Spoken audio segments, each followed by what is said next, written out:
10-12,000 fighter تھے, آج ان کے پاس 60,000 فائٹر ہیں. آج ان کے پاس 1.5 لاکھ سے زیادہ راکٹس ہیں جو اسرائیل کو صفحہ ہستی سے مٹا سکتے ہیں. تو ان کے بارڈر پر ایک ایسی تنظیم بیٹھی ہوئی ہے جس کا مقصد ہی یہ ہے کہ ہم نے اسرائیل کو ختم کرنا ہے, اور وہ ختم کرنے کی پاور میں آ چکے ہیں جو کہ 75 سالوں میں نہیں تھے. تو کیا اس ریالٹی کے ساتھ اسرائیل قائم رہ سکتا ہے؟ بالکل اس بیلنس آف پاور کے ساتھ وہ قائم نہیں رہ سکتا. تو اب اس صورتحال کو ریورس کیسے کیا جائے؟ جو میں آپ کو پہلے بات کر رہا تھا کہ ایک ہی جھٹکے میں یہ ختم ہوں گے یا پھر آہستہ آہستہ ہوں گے, اب اس چیز کو سمجھ لیجیے.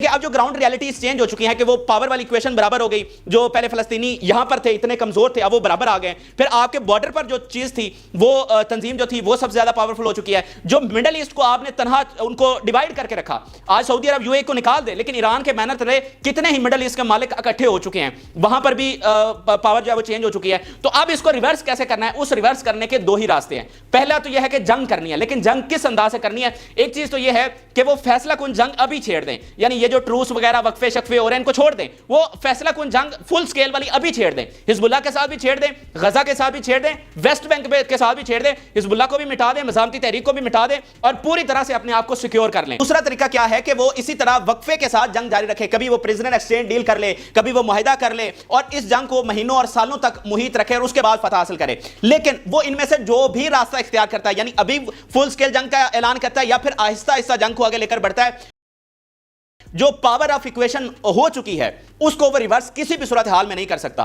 اگر نیٹو بھی یہاں پر آ جائے تو پھر آپ کا روس اور چین یہاں پر آ جائے گا, تو وہاں پر بھی یہاں یہ والا بلاک جو ہے جو کہ کبھی کمزور تھا وہ آج طاقتور نظر آ رہا ہے. تو اس صورتحال کو ریورس نہیں کیا جا سکتا. تو دونوں صورتوں میں, وہ ابھی جنگ ہو یا لمبی چلے, دونوں صورتوں میں ہار اسرائیل کی لکھی جا چکی ہے. اس لیے فیصلہ اس کو کرنا ہے کہ ابھی اس نے ختم ہونا ہے, فلسطین کو ریاست دینی ہے یا پھر مہینوں کے بعد دینی ہے. اور اس میں ایک اور انتہائی امپورٹنٹ فیکٹر جو ان عربوں نے, جو طاقتیں ان کے ساتھ فلسطین کے ساتھ کھڑی ہیں, جو انہوں نے تاریخ سے سیکھا ہے اور اس جنگ کا دھارا انہوں نے بدل کے رکھ دیا ہے, وہ ناظرین وہ کمال حکمت عملی ہے جس کا کبھی ان کو اندازہ بھی نہیں تھا اسرائیل اور امریکہ کو. وہ حکمت عملی ناظرین یہ تھی کہ خود بیک فٹ پر رہنا ہے, یعنی خود سامنے نہیں آنا. نہ ہی ایران نے بطور ریاست آنا ہے, نہ ہی بطور ترکی نے بطور ریاست آنا ہے, نہ رشیا نے, نہ چائنا نے, نہ نارتھ کوریا نے, نہ باقی ریاستوں نے, بلکہ جو پراکسیز ہیں ان کو سامنے کرنا ہے. یعنی آپ اس کو ایک اور نظریے سے دیکھیے, یعنی انہوں نے جو کمزور دکھنے والا پہلوان تھا, یعنی مزاحمتی تحریک, اس کو میدان میں کیا. تو اس کمزور پہلوان کو دیکھ کر کیا ہوا کہ اسرائیل جنگ میں کود گیا. لیکن جب وہ جنگ میں کود گیا تو اس کو پتا چلا کہ یہ اکیلا پہلوان نہیں ہے, بلکہ اس کے پیچھے اور بہت ساری طاقتیں جو ہیں وہ کھڑی ہوئی ہیں. تو اس طرح اسرائیل کو اس جنگ میں ٹریپ کیا گیا. آپ دیکھیں کہ اگر یہ ساری طاقتیں خود آ جاتی تو فوراً نیٹو بھی آ جاتا. تو کیا غزہ کو مٹانے کے لیے خود پورا نیٹو آ سکتا ہے؟ یعنی ظاہری طور پر تو یہ ہے کہ صرف مزاحمتی تحریک لڑ رہی ہے, لیکن حالانکہ اس کے پیچھے وہ ساری طاقتیں لڑ رہی ہیں. تو اگر یہ بطور ریاستیں ساری آ جاتی تو نیٹو کو موقع مل جاتا, لیکن اب تو نیٹو کے پاس کوئی جواز نہیں. اگر پورا نیٹو غزہ کو مٹانے کے لیے آ جائے تو کیا اس کا کوئی جواز ملتا ہے؟ تو اس ساری حکمت عملی کے ساتھ اس کو ٹریپ کیا گیا اور کمزور پہلوان اس کو دکھایا گیا, لیکن اصلی پہلوان پیچھے بیٹھے ہوئے تھے. جب وہ رنگ میں اترا تو اس کو پتا چلا کہ ادھر تو یہ والے پہلوان تیار بیٹھے ہوئے جنہوں نے سال سے تیاری کر رکھی ہے. تو فیصلہ اس کو کرنا ہے کہ ابھی مرنا ہے, ابھی ہونا ہے, یا بعد میں جو ہے وہ اس نے فلسطین کی ریاست قائم ہونی ہے.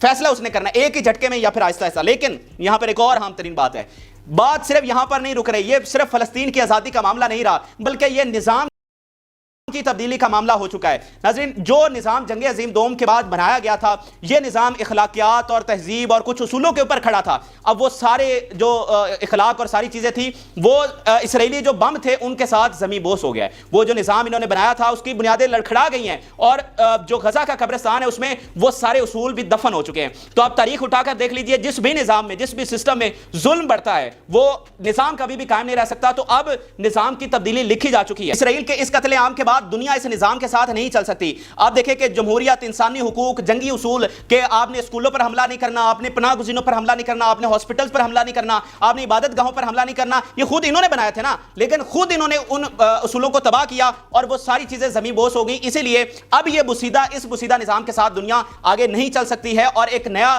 جو نظام ہے وہ ہر صورت آنا ہی آنا ہے. اور اگر میں آپ کو جنگ عظیم دوم کا تھوڑا سا حوالہ دوں تو ہوا کیا تھا دراصل اس جنگ عظیم دوم کے بعد جو یہ نیا نظام قائم کیا گیا. دیکھیں, جو ہم زیادہ تر مسلمان ممالک اس میں آتے ہیں, یہ وہ ممالک تھے جو اس وقت سلطنت عثمانیہ جس طرح تھی اس کے نیچے 56 ممالک تھے, تو ان سب کو انہوں نے فتح کر لیا. اور جہاں جہاں پر ان کی کالونیز تھیں, یہ انہوں نے مغربی اور استعماری طاقتوں نے یہ سوچا کہ اب جیسے دنیا بدل رہی ہے, اب یہ جو آگے اتنی کنیکٹیوٹی بڑھ رہی ہے, اب کسی بھی جگہ پر جا کر, جو کہ ہزاروں اور لاکھوں سالوں سے یہی اصول تھا کہ آپ نے جنگوں کے ذریعے جا کر ڈائریکٹ وہاں پر حکومت کرنی ہے, تو انہوں نے سوچا کہ یہ جو سارے ہمارے انڈر ہیں ان کو اب ہم ڈائریکٹ حکومت نہیں کر سکتے, بلکہ ان کو ایک نظام کے تابع کر دیتے ہیں. اس کے تحت تحت UN آپ نے بنایا, اس کے تحت ایک نیا عالمی قانون آپ نے بنایا, اس کے تحت یہ سو کالڈ ڈیموکریسی, انسانی حقوق, یہ سارا نظام انہوں نے بنایا اس تیسری دنیا کے لیے. دیکھیں آج وہ خود اپنے لیے, ان کے لیے کوئی انٹرنیشنل لا نہیں ہے. دیکھیں یہ اسرائیلی ہے نا جو یہ قانون بنانے میں مطلب پیش تھا, تو اس کے اپنے لیے کوئی امریکہ نے کبھی انٹرنیشنل لا کو مانا ہے یا مغرب نے مانا ہے؟ یہ صرف نظام جو تھا وہ ان سب کو,